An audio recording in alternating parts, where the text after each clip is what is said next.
I've been in biopharma for about over 2 decades now. Well, I've only been in biopharma in my career. So I started with big pharma companies in the US, a company called Pharmacia, which then got acquired by Pfizer. I led Pfizer's infectious diseases strategy globally for early 2000s for some time. And I was involved in many licensing acquisition deals, one of which was actually, interestingly, the first vaccine technology deal ever Pfizer has done back in 2006. And it was a UK company called Powdermed. We acquired that company. Then I moved on to actually be a managing partner of a boutique advisory firm called Sarga Associates in New Jersey and London. I've moved back to UK, and that company was acquired by IMS Health now, which is IQVIA, and I stayed with IQVIA as a senior executive for some time as a consultant, led the consulting business there, and also build a business around investments, venture capital, private equity, and all of that. And this is one of your questions as well, around the pandemic time, I was already a board member of Stablepharma, and I've decided that it was the right time, and we really need fridge-free vaccines sooner rather than later. So I decided to take on as the CEO of Stablepharma to advance fridge-free vaccines in the world, basically. And I'm also a partner in a venture capital firm called Ascension Ventures. So I can tell you more about that, but we invested through that VC fund in 17 companies, and I'm on the board of a couple of those companies. So that's a little bit about me.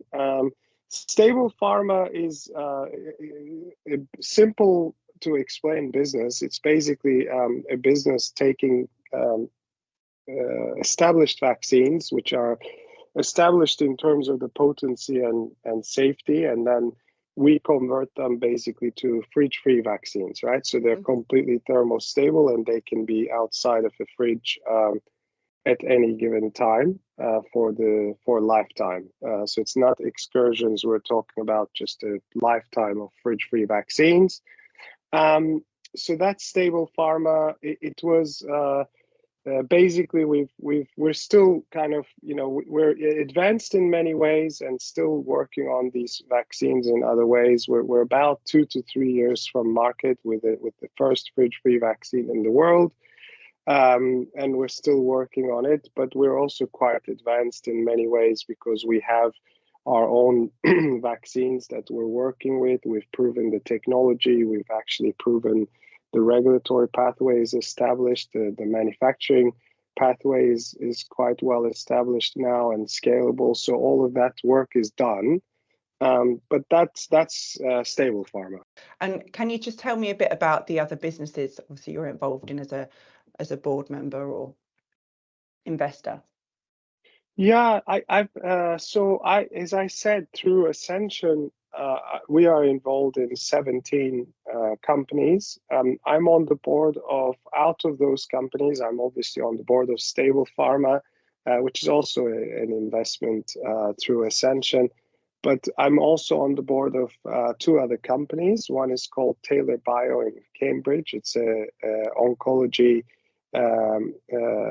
companion diagnostic or tailored oncology product company. And the other one is a company called Exceed Health, which is a male fertility company. So yeah, I mean, we're involved in a very diverse set of businesses through Ascension. A lot of those businesses are actually not so much biotech. They're not biotech. We're not a biotech investor through that fund. We are really more tech bio investor through that fund. So a lot of our businesses have technologies that actually transform healthcare. So they are in the category of AI, most of them biomarkers, medtech, right? I mean that type of stuff. Taylor is again, they basically found link between CINs, the chromosome instability, and the tumors, and they're basically working on that link to tailor pharmaceutical products to tumors, basically, right? So it's kind of tumor selection and targeting business. And Exceed is actually quite interesting business. They have an optical way to do sperm clinical grade sperm analysis, and they do that at home without the need to send any samples or go to any lab or any center, IVF center or anything else. Okay. Which actually is quite interesting. And then they also have their CASA system, which is actually a size of a box like this, which can do a clinical grade analysis in a lab within seconds just through the optical readers. So yeah, I mean, it's really interesting business. Their product is already in the market. Their technology is in the market. In the UK, you can actually buy it from Amazon. It's wow. It's there. It's available. It's quite cool, actually. I mean, for male fertility, it's quite cool. And also, I'm really excited about it in a different way because I mean, fertility is a word that's often, of course, unfairly and inaccurately associated with women and females, and just to put a bit more burden on men is always a good thing, right? It's 50% responsibility. Exactly. It's about time that we take some responsibility. I couldn't agree more. What kind of progression do you envisage for the company over the last few years and for the next few years? Yeah, I mean, so in terms of progression, our regulatory, so we already have scientific advice from EMA and MHRA. So our regulatory pathway is fairly set in stone. I mean, we're developing 2 vaccines at the moment, and we can do more of them, and that's actually fairly well defined for us. So the progression is going to come from more, I think, I would say probably horizontal expansion of our portfolio rather than the path forward. The path forward is very, again, straightforward.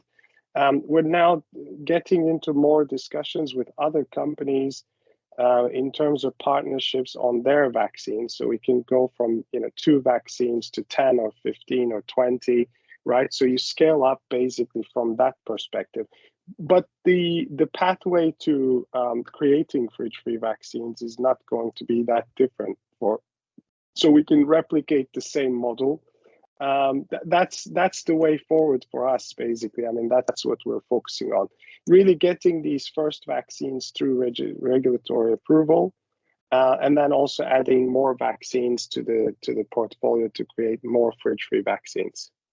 Okay, amazing. And so you're partnering effectively with these companies. Is there a particular focus we have to for partner you? Or? Because we are not making, so I didn't explicitly mention that, but we're not making our own vaccines. We're not making new vaccines, and that's deliberate. We don't want to, because again, every time you make a new vaccine, you start from the beginning of the journey, and it takes 10 plus years to get there, etc. Whereas with our approach, we can get there in a couple of years with very light regulatory strategy. So we don't want to make our own vaccines. So if you think about that model, that requires a lot of partnering. The other thing that we're not doing, we decided not to do, at least initially, is to build our own manufacturing capabilities and invest in that. Capital expenditure. And again, the same thing. So by nature of that, you have to partner with people to make things happen, rather than having your own manufacturing facility.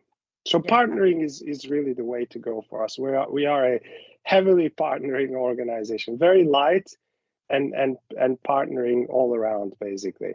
So in terms of making the vaccines non-refrigerated, is it in a particular disease area you're focusing on developing those vaccines, or is it target to make most vaccines non-refrigerated? Yeah, we can make most vaccines non-refrigerated. We think, our scientists think that they can do about 60 vaccines, which is quite a bit. It's most of the vaccines out there today. Yeah. The first set of vaccines we're working with are tetanus, diphtheria group of vaccines, but that's by no means kind of a reflection of the science or the technology. It's just more of a practical thing. We decided to go into a partnership with a company called Bull Bio, and they have tetanus and tetanus diphtheria group of vaccines, and we've taken them and we stabilized them. But we can do many other vaccines. So we're not limited in terms of what we can do. Okay. And so you're the first company ever to be able to do this. Is that correct? Well, there are companies basically attacking this problem. And I know this is one of your questions, why is Stablepharma different? And I think one of the key reasons why Stablepharma is different is every company attacking a fridge-free vaccine question is looking at a new delivery technology. So I mean, give you a couple of examples. Microneedle patches, one example. You know, there are several companies attacking this through microneedle patches. There are oral vaccines. You know, people are trying oral vaccines, and of course that would be fridge-free with oral vaccines. There are companies using needle-free technologies, basically just putting the vaccine under the skin, like transdermal technologies and things like that. So all of those are basically new delivery mechanisms. None of these companies are looking at the current delivery forms and not changing basically what's happening in the field today. And that's the key differentiator for Stablepharma, because we're basically looking at the same delivery, and we're not changing any of the delivery of the vaccine. So it's still an injectable vaccine. But what that does to us is, as an advantage, is basically our regulatory pathway is much simpler than a new delivery mechanism, because once you have a new delivery mechanism, you have to prove your new delivery mechanism, and you have to prove every time you change your vaccines, you have to prove that they work, right? So that's the main difference. Okay, excellent. And what do you see as the key challenges being for the company moving forwards? I think, the key challenge for us really is resources at the moment. It's the funding environment and the resources, frankly. I mean, the rest of it is really relatively well resolved. I mean, of course, every time you go through a regulatory journey, there are challenges, but I think they're more kind of day-to-day challenges than or operational challenges than strategic kind of big roadblocks and things like that. So I don't foresee any kind of major roadblocks for us or any surprises, any big kind of things like that. I think it's the day-to-day challenges, which, again, is quite normal for any company. But also I think the big picture challenge is really more funding and resources, because it does take a lot of funding and resources to actually get new vaccines. Even if they are reformulated existing vaccines, it takes some resources and time and money to basically take those things to market, right? So. And I know that was one of your questions as well, so maybe I'm kind of preempting it, but the funding environment this year has been probably one of the worst I've ever seen. I mean, it's just a really difficult funding environment. And yes, last year was a difficult funding environment, but I feel like we just got to a complete kind of halt this year. So last year was kind of a downward trend, but there was still some movement. Whereas this year, I think it just came to a bit of a standstill. Nobody wants to make decisions. Nobody wants to put their money anywhere. So that is, I think, quite difficult. And many companies I know many companies who are facing existential crises, really. And thankfully, we're not one of those companies. But it is difficult, right? To make big dreams come true with very limited resources is difficult. You need resources to make dreams come true, basically. Why is it that you think that obviously biotech's just taken a bit of a downward spiral this year? I think there are many reasons. I don't think there's a single reason. I do think people got ahead of themselves in 2020, where during the pandemic, I think all of the money got poured into healthcare and tech. Essentially, I mean, people said we're going to take our money and either stick it into tech companies or stick it into and you were still relatively in a low interest rate environment, which was great. And so you've got a big kind of boom, right, in our industry as well as tech. And then, of course, you get that correction. I mean, nothing, one of the things, my philosophies for me is everything regresses to the mean, right? That's just is the rule of life. Like if everything is too good, they're too good and they just regress to the mean. If everything goes very bad, and this is also one of the silver linings, I think, for this year is it has to regress to the mean and go back up again. It has to, right? It's not going to stay at this level.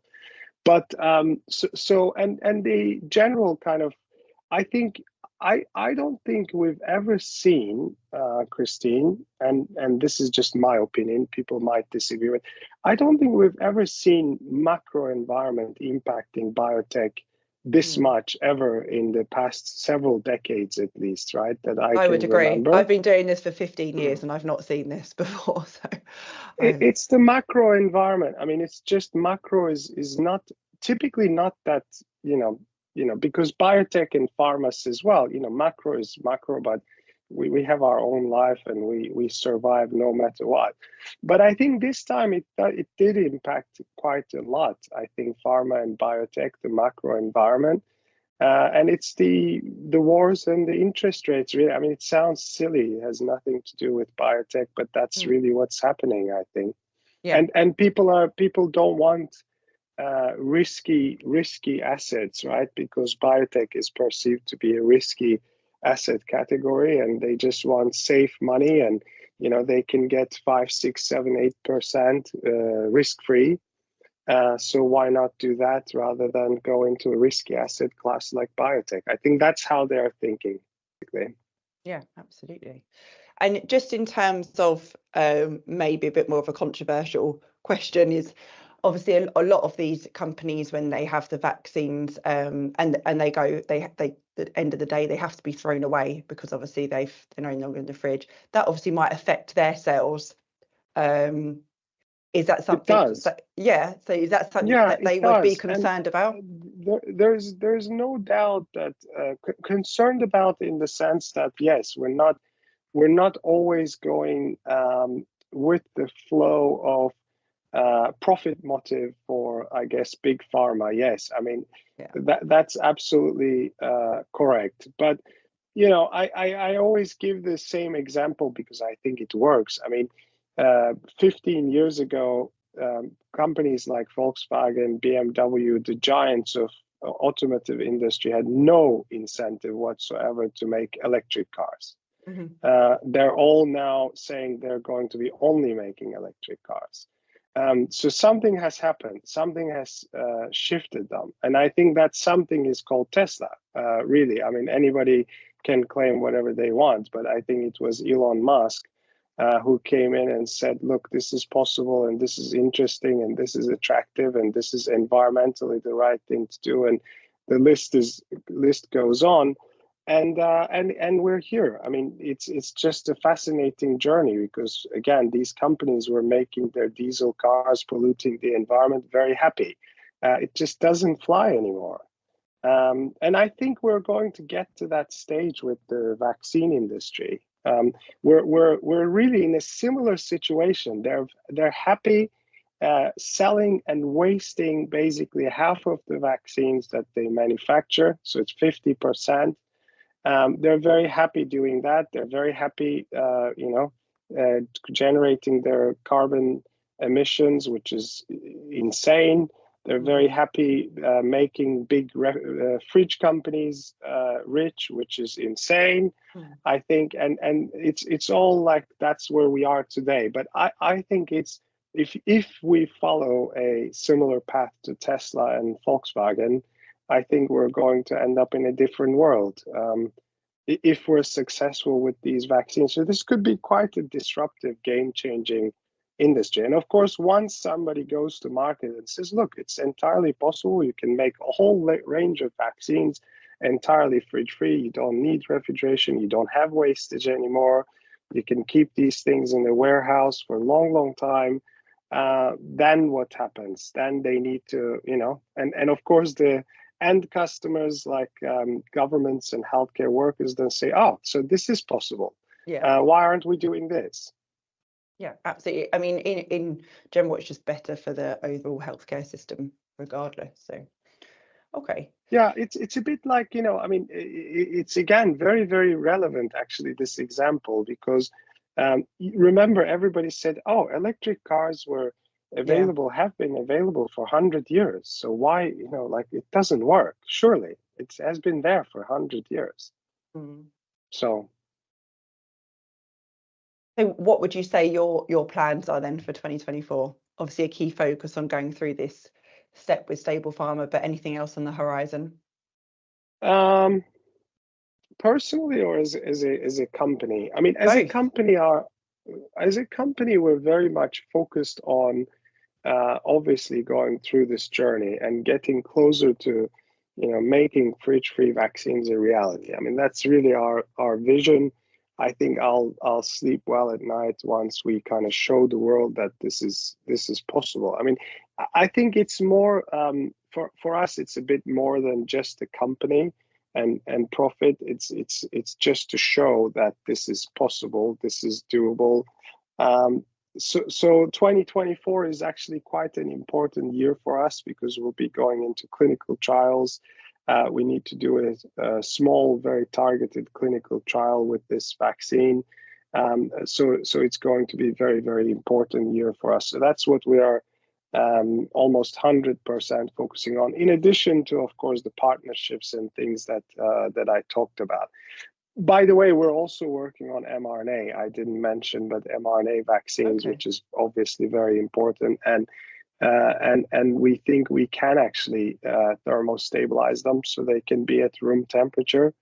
I think we're getting there. Still kind of a lot of work to be done, but we need to partner on that front as well.